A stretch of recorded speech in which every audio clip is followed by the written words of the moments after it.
Introduction. Human beings usually begin with a simple assumption. The world is exactly as it appears. The sun shines above us. Faces stand before us. Sounds travel through the air and arrive at our ears. Pleasure is felt in the body. Pain is felt in the body. Thought takes place in the mind. We live inside these appearances so continuously that we rarely question their structure. Yet the structure of experience is stranger than it first appears. What is seen is not the object itself, but an appearance constructed from light. What is heard is not a voice itself, but a pattern reconstructed from vibration.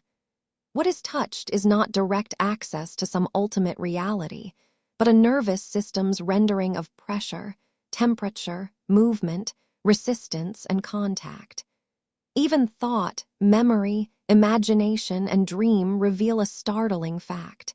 The experienced world is not simply received, it is generated. This does not mean that nothing is real. It means that reality, as directly lived, is filtered, transformed, and presented in representational form.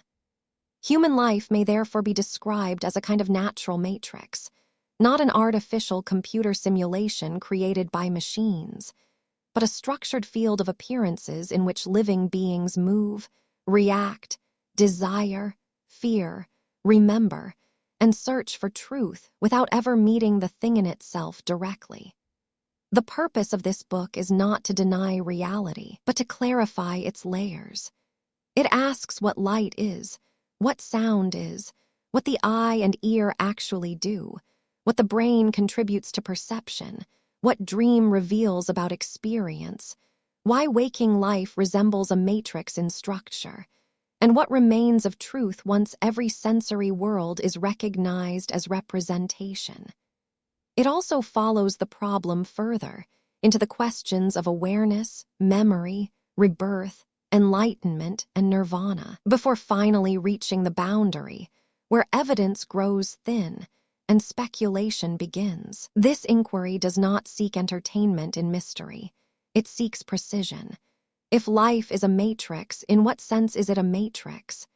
If experience is illusion, in what sense is it illusion? And if all appearances are representational, what can still be called truth? Chapter 1. The first disturbance, when experience no longer feels direct. There is often a beginning to philosophical inquiry that does not come from books. It comes from a feeling. One looks at the world and senses that something is wrong with the ordinary definition of reality. The problem is not that things do not exist. The problem is that what is experienced may not be the thing itself. This first disturbance can arise in many ways. Sometimes it appears while looking at another person in daylight. Sometimes it comes during a quiet moment when the world feels strangely distant, as though one were not in contact with reality itself, but with some translated version of it. The face before the eyes seems present, and yet what is present may be only an appearance. The voice is heard clearly, and yet the hearing may be only an inner rendering. This produces an unsettling but fertile thought. Perhaps human beings do not live in direct reality at all, but in a world of representations. At first, such a thought may seem exaggerated, yet the closer one looks, the more ordinary experience begins to support it. Vision depends on light, hearing depends on vibration, touch depends on contact and neural signaling. Every sensory domain appears to involve an outside cause, a bodily reception, and then an inwardly generated experience. The final experience is not the outside thing itself. It is the mind's or brain's construction. This is the beginning of the matrix idea in its natural form. It is not the claim that a hidden machine is projecting a fake universe. It is the recognition that ordinary lived experience is already a layer of appearance. The question is not whether appearances are useless. The question is whether they are ultimate. Chapter 2. We do not see objects. Common language says that we see things. We see the sun, a tree, a wall, a face, a hand, a road. But closer analysis shows that this language is convenient rather than exact. Strictly speaking, human beings do not see objects directly. They do not receive the object itself into awareness. What reaches the eyes is light. More precisely, what reaches the eyes is a pattern distribution of electromagnetic energy reflected, emitted, or scattered from sources and surfaces. The eye does not receive a person as a person. It receives a pattern of light intensities, directions, wavelengths, and timing. The brain then interprets this pattern and generates the experience called seeing a person. This distinction is crucial. It means that the object as experienced is not identical with the object, as it may exist independently of perception. The experienced object is already translated. It is already formatted. It is already representation. One may object that this still counts as seeing the object. In an everyday sense, it does. The representation is not arbitrary. It is causally linked to the object. The light reflected from a face carries information about that face. But information is not identical with the thing itself, and representation is not identical with direct access. To see is therefore to encounter a meaningful appearance grounded in real causes, not to penetrate reality in its pure, uninterpreted form. The analogy of reflection helps. One does not look into a mirror and claim to possess the actual body standing before it.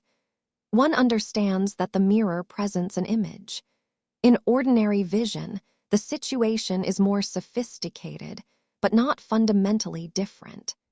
The eyes receive structured light, and the mind presents an image. The image may be accurate enough for practical life, but accuracy is not the same as identity. Thus, the first major conclusion emerges. Human beings do not see objects as they are in themselves. They see rendered appearances based on physical impacts. Chapter 3. Sound and the meaning of emptiness. What is true of vision becomes even clearer in hearing. When people say that sound travels, they often imagine something like a small object moving from one place to another, as though sound had its own little body. But sound does not travel in the manner of a person crossing a room. Sound is not a self-contained thing carrying itself through space like a traveler. It is a pattern of disturbance. A vibrating source disturbs the local medium, usually air. That local disturbance affects neighboring regions of air, and they affect neighboring regions beyond them. In this way, a pattern propagates. Energy is transmitted, but the medium itself does not march from one place to another in a single block. The process is local and successive. Each region affects the next. This gives sound an almost empty quality. Not empty in the sense of non-existent, but empty in the sense that there is no solid sound object moving through the world. Sound is event, pattern, propagation, and relation. It is real as process, not as a substantial body. The implications are large. What is heard is not a thing called sound arriving whole and complete.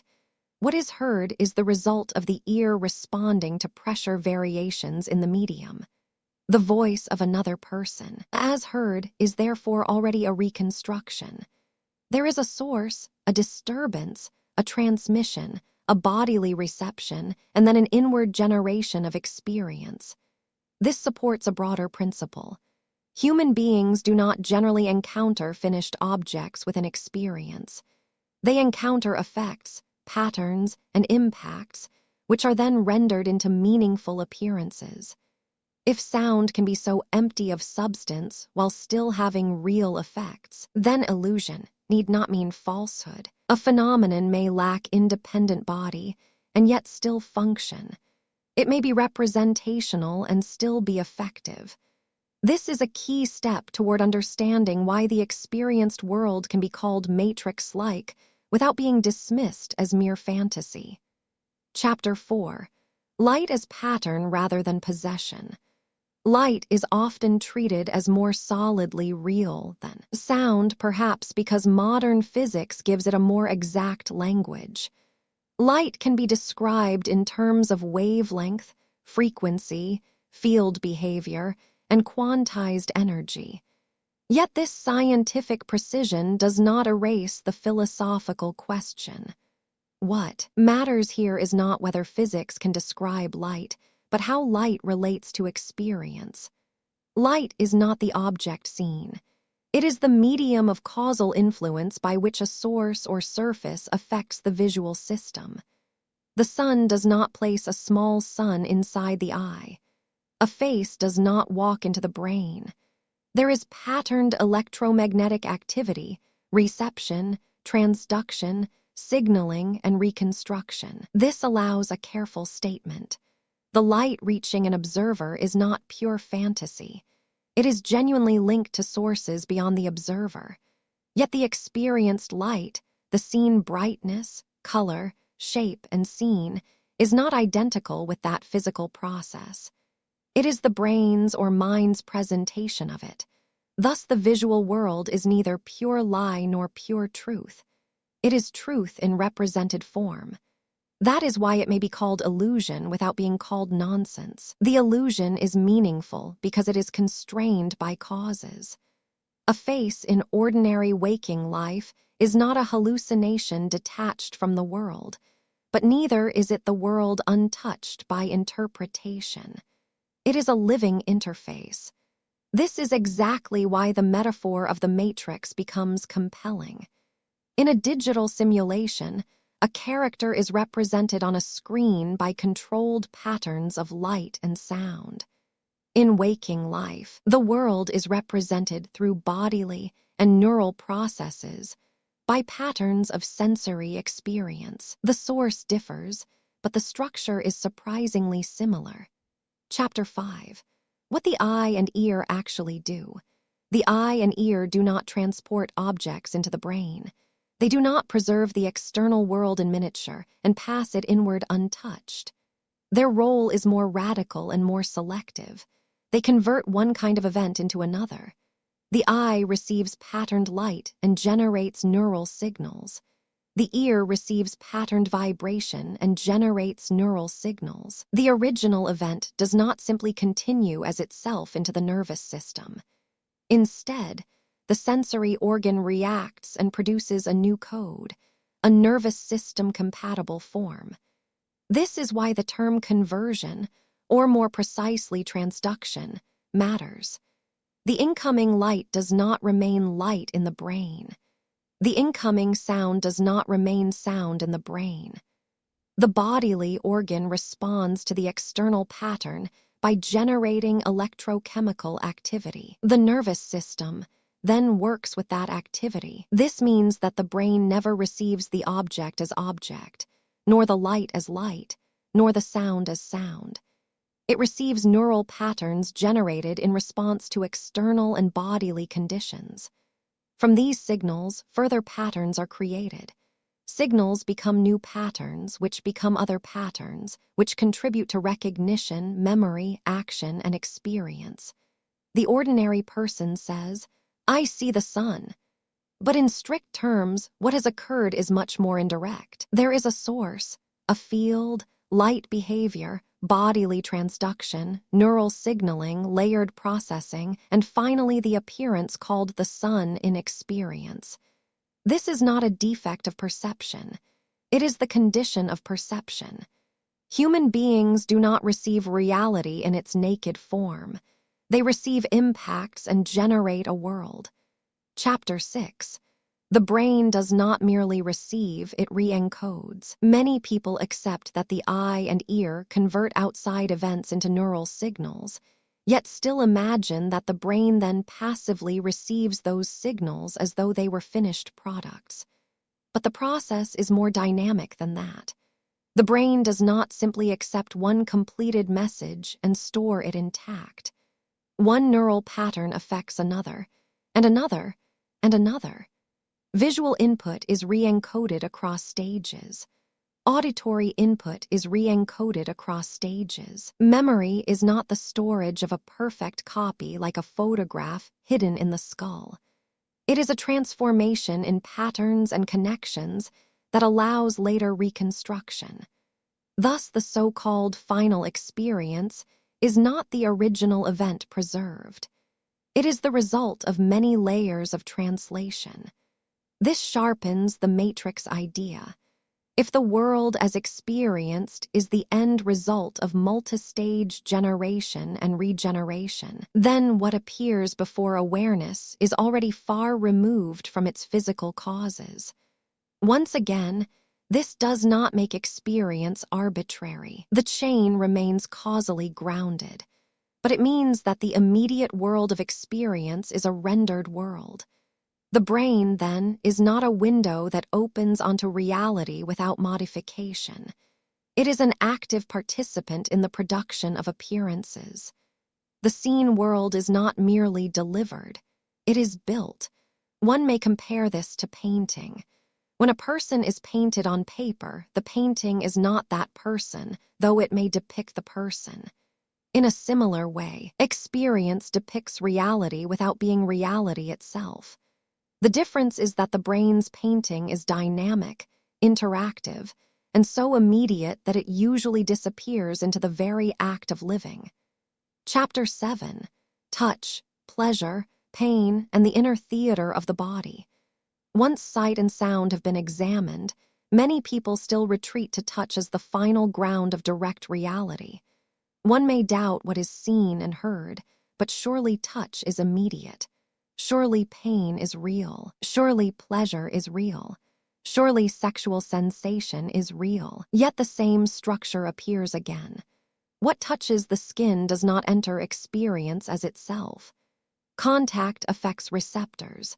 Pressure, stretch, temperature, vibration, and tissue change generate nervous activity. Signals travel. The brain or mind presents the experience of hardness, warmth, softness, pain, pleasure, intimacy, discomfort, or desire. The feeling is real as feeling, but it is still generated as experience. It is not a direct possession of the thing in itself. This matters because human beings often treat body feeling as the final proof of unquestionable reality. But if touch also follows the pattern of impact, signaling, and generation, then the matrix model expands. Sight, sound, and touch all converge in the same structure. Different sensory doors lead to the same kind of room, brain-generated or mind-generated experience. Even intensely personal experiences such as sex fit this pattern. Bodily events occur, nerves respond, signals pass, pleasure appears. The experience is unquestionably real as experience, yet it is not the raw external event itself. It is the organism's rendering of what occurs. Thus, the so-called world of direct sensation is not outside the representational field. It belongs to it.